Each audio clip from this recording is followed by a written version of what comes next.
G'day mate, and welcome to TruBluReviews, and this arvo we're going to be reviewing Hotline Miami 2 for the PC. Oh wait, this isn't a bloody PC.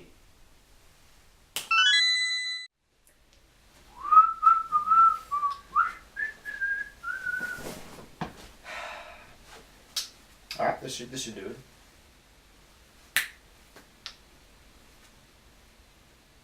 I'll fix it in post. Shouldn't be that hard. Now, Hotline Miami 2 was in fact not able to get a classification in Australia. It's technically banned, as it were. You can't buy it on Steam and so forth. It's basically unavailable to get legitimately. But I found a way to get a copy. It's quite easy, in fact. Which technically makes this review illegal.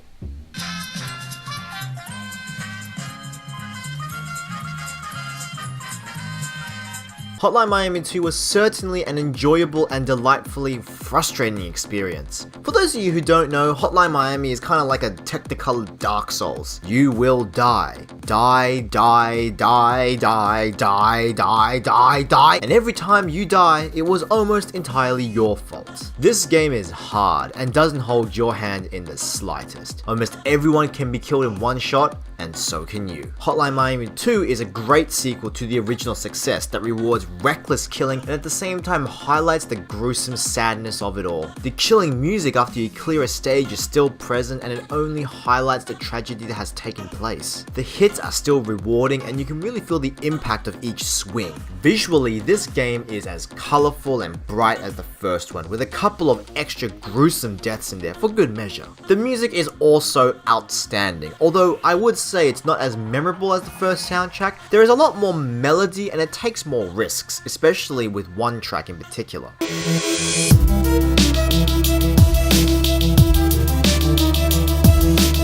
God, that's lovely. Presentation wise, this game is solid, all as if it's been on an old VHS tape. Oh, by the way, best pause screen ever. However, Hotline Miami 2 is slightly inferior to the first one. Now, not hugely by any means, it's still a great game, but it is still inferior just to make me go, yeah, I prefer the first one. The first problem is the story. Going from the trippy, simplistic story where we journey with our silent protagonist Jacket, we now have a complicated, multiple perspective, out of order, Joseph Heller Catch-22 situation. Now, don't get me wrong, I did enjoy the story, and it does explain a couple of things that the first game set up questions for, but wow, was there a lot going on. There were so many metaphors, so much dialogue, so much philosophy with fake outs, twists, and flashbacks even. It became quite tiresome at times because after a while, I wasn't as connected to the characters because there were far too many. Hotline Miami 1 had a very simple story on the surface, just follow the orders and kill people, and the strange vision and the post-mission extras is what gave it a subtle deeper message. Here, the simplicity and the subtlety is gone. And while there are some parts that make you go, that's from the first game, there's still a fairly anticlimactic ending, and in my opinion, you can see why I was underwhelmed with the story. But of course, it's about the bloody gameplay, isn't it? It is a game where you just kill people. And really on the surface, the gameplay looks the same. You still kill people with melee weapons, you swing it around, you still shoot people mercilessly. So, is it a step up or is it a step down? It depends on your preference.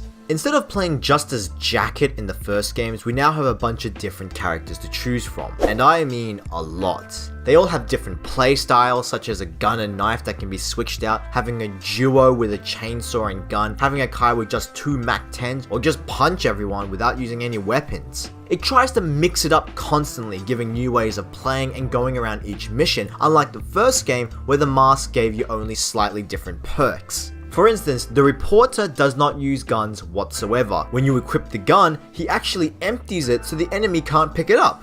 I like that. Perhaps it was just me, but I thought there was a larger lean towards using guns in this game. In the original, each level could be tackled in different ways, whether it be sneaky and just use melee, or jump in swinging wildly, to sniping to spray and praying. All the levels could somewhat accommodate for these because the character itself wasn't defined by a simple role. Here though, characters do have limiting roles. I found that it really stopped my reckless side because you couldn't change up strategies as much and just opted for gunplay. Maybe it's because I suck. Oh, what am I kidding? I do suck.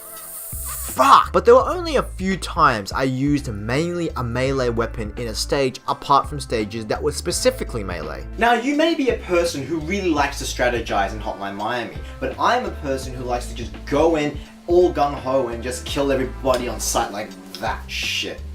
Ow, that went in my eye. And while you might think that's just me being stubborn and not playing a level the way it's supposed to be played, my point is that in the original, you could do both. The idea of making characters with certain skill sets does spice up the gameplay, but not the way that I wanted it to go in. It almost tunnel visioned itself rather than giving up a wider range. Instead of giving me more options in each level, it gave me more options in the whole game, but limited which I can use in each chapter. That didn't make any damn sense. However, this is still just my opinion. Maybe you can go into each level with just melee and not have to rely too much on gunplay. Maybe the idea of having a bunch of different characters just really excites you because you get to have all these different roles. But to me, Hotline Miami was an example of being able to cater to almost everyone. You could play it in different ways. You could look deeper into the plot or just play it as a simple arcade game. You could go into it mindlessly killing or sit back and really plan your next move. Now, I know it may seem like I'm just harping on about the negatives, which may not even be negatives to you. Hell, I think that these are really minor points and I've just been making them sound major. But maybe it's because I was just so excited for the release of this game that nothing could live up to my expectations, so it could have just been my fault. And by no means is this a bad game. This is probably a bigger, badder, and way harder version of the original. Regardless, Hotline Miami 2 is one of the best games I've played this year.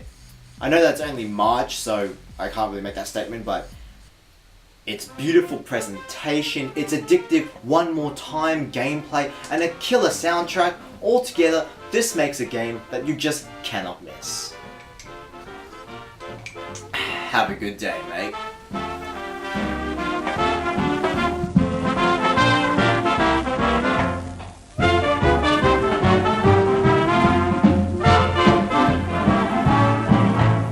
Once a jolly swag man can buy a billabong under the shade of a... Gotta love the AI in this game.